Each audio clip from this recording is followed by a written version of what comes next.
You're All Doomed, the podcast that is plodding its way through Freddy vs. Jason 13 minutes at a time. I'm butt-cheek-bearing Greg. And I'm Brian. And this segment starts off with either a girl in the shower or a guy in boxers, and ends on a group of stunned-looking girls at school. While Gib is washing the menthol cigarette smell out of her hair, Trey is left drinking beer in bed by himself. He reaches over to the nightstand to grab another beer, and when he turns back, Jason is standing by the side of the bed. Jason then thrusts his machete through Trey's back at least 10 times.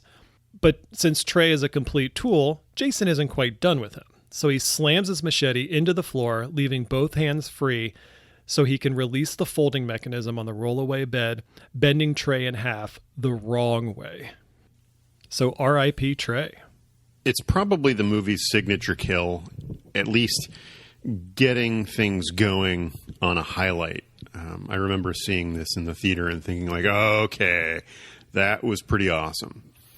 It does not hold up under much scrutiny. If you watch it in slow motion, Trey's legs actually break right below his butt, which wouldn't necessarily kill him. Granted, he's already been stabbed at least 10 times, so he's a goner. But it doesn't snap the guy's back in half the way you initially think it does. So it's a little bit janky, but it was still pretty great. And it happened so quickly that, you know, I remember thinking it was pretty awesome. He's the second character to be folded in half by Jason if you include Sheriff Garris from Jason Lives. Trey was played by an actor named Jesse Hutch, whose IMDb profile feels like it might have been written by him. It talks about, you know, what a great and talented actor he is, and he's up and coming and all this stuff. It was pretty humorous. He has appeared in a bunch of stuff. He was in all of the DC shows like Smallville, Arrow, Batwoman. He was also in Supernatural, which is a series we'll begin hearing a lot more about. And his most amusing credit was as crazed fan in Behind the Camera, the unauthorized story of Mork and Mindy. After hearing the commotion outside the bathroom, Gib begins to investigate, but she doesn't get very far before she sees blood pouring underneath the bathroom door. She opens the door and sees that Trey has been folded up like a taco, but Jason's nowhere to be seen. Lori, Gib, and Kia and Blake are then seen running outside into the pouring rain, where they flag down a very conveniently located police car, which was driving down the street very, very slowly right in front of the house. Just so happens Deputy Stubbs was pulling up in front of the house. We then get a quick cutaway to some time later. Lori's house is now swarming with police officers, and one of them theorizes that since the murder took place at 1428 Elm Street, this must have been the work of Freddy Krueger. But Sheriff Williams cuts off the young deputy and tells him to never say that son of a bitch's name out loud again, goddammit! Yeah, this sheriff is like an even angrier version of Captain Murphy from the Lethal Weapon series.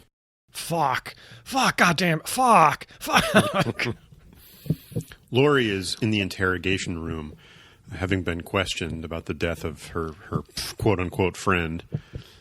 As the police leave the room, leaving her behind, she's struggling to remember the name that she heard the deputy mention moments ago. She's resting her head on the table, and then it pops into her mind. And just as she says Freddy Krueger and sits up, things get a little bit weird. Everyone else in the police station has vanished. Lori hears some soft whimpering and then follows a trail of blood that is dripping out of thin air and vanishing into the floor, out of the interrogation room and down an empty hall, passing a ton of missing children flyers. It's great. The children in these photos turn to watch her walk past. It was really nice and spooky. And I like that there's one blank flyer at the bottom right-hand corner of all these other photos. There's something about that little moment that I found really nicely creepy. Yeah, it's like the portraits in Hogwarts. But you're right. I do like that missing one. It's almost like a placeholder, like, hey, we've got one more missing child on the way, so stay tuned. She comes upon a little girl sitting against a wall, crying. Her back is to Lori. So Lori puts her hand on the little girl's shoulder and turns her around. We then see that this little girl's eyes have been sliced out, which was pretty gross and horrifying. This little girl then begins talking about Freddy and how he likes children, especially little girls. Ugh. I think this is the same girl that we saw in the beginning, where Freddy was in the boiler room sharpening his claws, because the dress seemed kind of similar. That could very well be, which that would be great, frankly, if it was. That'd be awesome. I don't give them that much credit, but we'll go with that. Laurie then finds herself suddenly at home, but blood is pouring down the outside of her front door, and her front yard is now a cemetery where 3 little blonde girls are jumping rope to a nursery rhyme. 1, 2, Freddy's coming for you. 3, 4, better lock your door. 5, 6, grab your crucifix. 7, 8, gonna stay up late. 9, 10, never sleep again. We heard this in the very first Nightmare on Elm Street, but it was a nice callback. I always liked that little creepy rhyme, which is then immediately undercut by a boo jump scare from Freddy, which makes Laurie wake back up in the interrogation room. This whole thing was obviously a dream.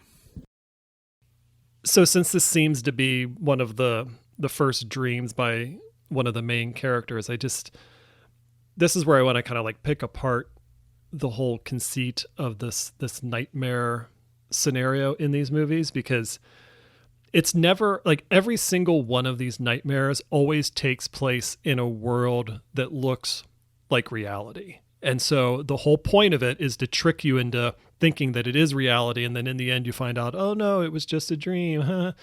And that just drives me nuts, because there's never a clear line that says this is reality and this is where the dream starts. So like, here with Laurie in the police station, did her nightmare begin the second that she thought of the name Freddy Krueger, or was her thinking of the name Freddy Krueger part of her dream? Like, was she already asleep at that point? So it's like, we just never know when reality ends and dreams begin, and vice versa. And so it just gives the filmmakers too much freedom to kind of just do whatever the fuck they want. And it just drives me nuts. I agree. I mean, it always feels a little bit like they're just cheating with the rules. In this instance, you bring up a perfectly valid point. But in this instance, I sort of feel like she was, exhausted from the adrenaline come down of screaming out, running out of the house screaming. So she was kind of drifting in and out of consciousness in the interrogation room. And in that kind of half-awake state, she remembered the name Freddy Krueger. And that moment gave him just enough power to kick off a dream attack. So he wouldn't have been able to get anywhere if she hadn't come up with that name in her half-consciousness. So I think it was in that moment that it really shifted her full on into a dream state that he could use against her, or dream demons. Yeah, and that's fine. I just, I think as these dreams kind of crop up throughout the movie, I am gonna, probably pause and try to figure out where it, begins and where it ends, just to kind of get some clarity. I don't know if we'll ever get it, but yeah, it's just always one of the things that's bugged me about the franchise, is just kind of it always seems pretty convenient. Exactly. Blake is home from the police station and he's sitting on his front porch, and his dad comes out and says that they need to talk. But instead of consoling Blake for the traumatic experience he just went through, Blake's dad chastises him for going over to Laurie's house and drinking instead of watching his sister. Which gives Blake a chance to deliver possibly my favorite line of dialogue in any movie ever. My best friend was just killed, Dad, so how about giving me some fucking space? I mean, he's got a good point. Yeah, Dad's being a total dick. Blake then starts mumbling to himself. He says, I'm going to get him for you, Trey. Cop let it slip. Someone named Freddy. I'm going to take him out myself, I swear to God. There needs to be some sort of sniglet for bra vengeance. As Blake takes another swig from his pocket flask, he hears a rustling in the bushes in his front yard, so he goes to investigate. Suddenly, a goat appears on his front doorstep. Blake then walks out into the street where he sees Freddy about 50 yards away.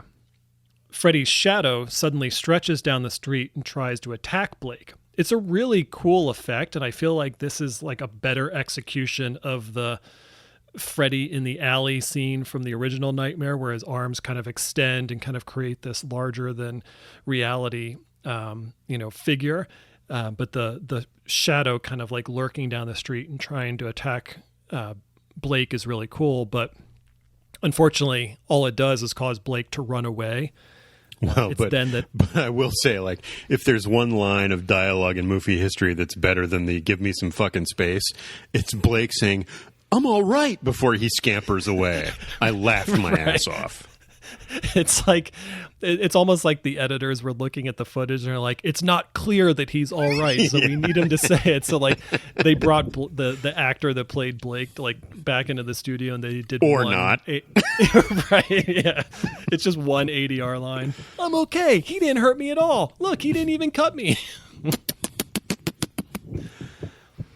But it's at this point that Freddy realizes that he's not strong enough yet, but he soon will be, according to himself. And that's when he says, "Until then, I'll let Jason have some fun."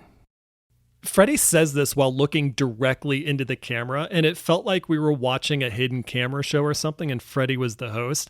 I expect him to be like, "So tune in after the break to see what happens next. See which of the Three Stooges Bryant wants to fuck next week. Bitch." Brought to you by Dream Demons. So then Blake wakes up on his porch, which goes right back to the question you posed about where does the dream begin and where does the dream end. Maybe he passed out from too many pulls from his flask, but, it's just, again, a little too convenient. Yeah, I feel like here what happened is his dad came out, yelled at him. He told him to give him a fucking break. His dad went inside, and then Blake fell asleep. Speaking of dad, he's sitting next to Blake, staring straight ahead with no expression on his face, but, his head comically pops off. So clearly he's been beheaded by Jason. But I don't understand at all how Jason could have accomplished this with Blake sitting right there next to his dad.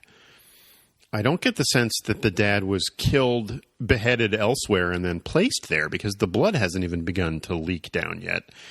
It's almost like Jason swiped so rapidly like a ninja that the dad's head was severed before the dad even realized what happened. But why would Blake have been able to sleep through that? Blake is then killed in a very disappointingly off-screen machete slash with blood splattering onto the siding of the house. Dad was played by Brent Chapman, who appeared in Halloween Resurrection and the Lizzie McGuire movie that came out the same year as this. He's another veteran of the Supernatural TV series and was the voice of D-Day in something called G.I. Joe, Sergeant Savage and His Screaming Eagles, Old Soldiers Never Die, which, despite being a fan of G.I. Joe, I've never heard of. Blake was played by David Kopp, who was a delivery man in the movie Romeo Must Die and played a college dude in Josie and the Pussycats. We then cut to Weston Hills Psychiatric Hospital. We see a line of psychiatric patients waiting for their daily meds to be administered. The next person in line questions why they have to keep taking this drug called Hypnosil. This is Mark with a K. The person handing out the medication kindly tells Mark that it's to keep him nice and docile so he can kick his little ass. So Mark takes the medication and walks away. The next person in line has no problem taking his daily dose of Hypnosil. This is Will. Hypnosil was also the drug that Nancy, played by Heather Langenkamp, was taking in A Nightmare on Elm Street 3, Dream Warriors, for those of you keeping track. Nice. I didn't catch that. As the head orderly is administering this medication to the patients, there's a TV on the wall behind him that is playing a scene from 1990's Leatherface, Texas Chainsaw Massacre 3. Leatherface in that particular moment is actually played by the film's stunt double, Kane Hodder. So Kane actually does make an appearance in this movie, which is a big controversy that we'll discuss later. But that was a great little fact I learned from listening to his autobiography. Did you notice that the channel was turned to Channel 6, KRGR, Kruger? I did not notice that. How clever. Texas Chainsaw Massacre 3 is apparently playing on a network television broadcast because it is interrupted by a TV news story about Trey's murder at the 1428 Elm Street house. I don't know. It seems like having a news program about a murder on TV at a psychiatric ward seems like kind of a bad idea. This actually causes Will to freak out, and he starts talking about trying to escape and going back to Springwood. But Will's buddy Mark returns to line and pulls Will away and convinces him to shut up, otherwise he's going to get 10 cc's of that pink tranquilizer in his ass. And if you want to know how much 10 cc's is, be sure to check out our season about Jason X. Will and Mark sit down at a table, and Will tells him that it was Lori's house on the news and that they mentioned something about a murder, and he needs to see if she's okay. But Mark says he has no interest in going back to Springwood because he doesn't want to start having nightmares again. Will says he doesn't want to hear anything about this dream demon bullshit. Which Me neither. Most listeners of this podcast will probably say the same thing by the end of the season. And that, all this stuff is in his head. But Mark says that, Will isn't exactly sane either because they're both in the same psychiatric hospital. And have been there for 4 years. And not only that, but it doesn't sound like they're going anywhere anytime soon. So I don't really know how this organization is run. We then cut to later that night, and Mark and Will are lying in bed, separate beds, and Will is staring out the window while Mark blathers on about missing his family and how it's been 4 years and wah. And Mark questions Will if he's certain that he saw Lori's dad kill his wife. Will says he knows exactly what he saw, regardless of what the doctors are trying to get him to believe. But what I don't get is, even though they've been in the psychiatric hospital for 4 years, are we supposed to believe that this is the first heart-to-heart conversation that Mark and Will have had about this topic? Because it's certainly presented to us that way. Fair point. It's never come up. We then jump to a shot of Mark pressing ham against the head orderly's office window. Enraged, the head orderly then tranks Mark with amobatine, which is the pink tranquilizer, and they drag his ass back to the room. But Mark has surreptitiously managed to swipe a key card, which allows Mark and Will to escape into the night. And since we're completionists here at You're All Doomed, the ID badge he stole was from a gentleman named Kinsley Park. We then jump to the next morning, where we find ourselves back at 1428 Elm. And we see Lori's father, who is trying to sneakily dope her orange juice with some Hypnosil, like a date rapist. Lori is barely staying awake. In fact, at one point, Dad turns into Freddy for a split second. But she insists upon going to school, even as her father desperately tries to get her to drink her juice. Dad is just creepy from the jump. Now, I say this as someone who has a perfect attendance award for his junior year in high school, but I am absolutely flabbergasted that this girl wants to go to school the morning after someone was murdered in her home. She's in her home eating breakfast with her parents or with her dad, and a murder was committed there hours ago. Why is the crime scene cleanup crew not there? But regardless, Lori assures her dad that she'll be fine, and she storms off. And just then, Sheriff Williams walks into the house and tells Dr. Campbell that Mark and Will had escaped from the psych ward last night. So, in other words, hours before. And Lori's dad says that everything is falling apart again, and Sheriff Williams says that they'll find them and keep the situation contained. Later that morning, we are sitting outside of Springwood High School, and Lori is met by Gib and the bootylicious Kia. The three girls hug, and Gib informs Lori that Blake was stabbed to death last night. And that's where this segment ends. The death count this time stands at 3. We lost Trey, Dad, and Blake. If you're interested in hearing me get 10 cc's of pink tranquilizer stuck in my ass, tune in next week to the next episode of You're All Good Dude.